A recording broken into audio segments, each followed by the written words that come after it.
Uy, malapit na yung pasukan. Ang bilis ng panahon. February, March, April, May, June.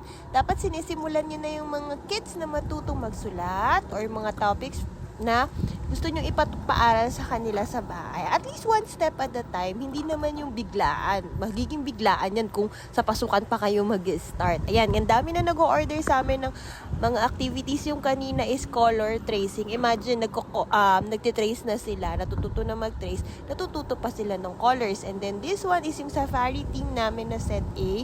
Bestseller namin for starters. Nagpa-add si ma'am. Pinilagay niya sa isang bind lahat nitong clay activity and profession dress up. Syempre, fun learning pa din. Kung gusto nyong matuto si kiddo ng mas madali, daanin nyo sa play or fun, mas mabilis silang matututo. Ayan, may kasama na siyang iba't ibang places. And then, meron din kaming shapes matching na may kasama ng free chart na pwede mo nang aralin. And, move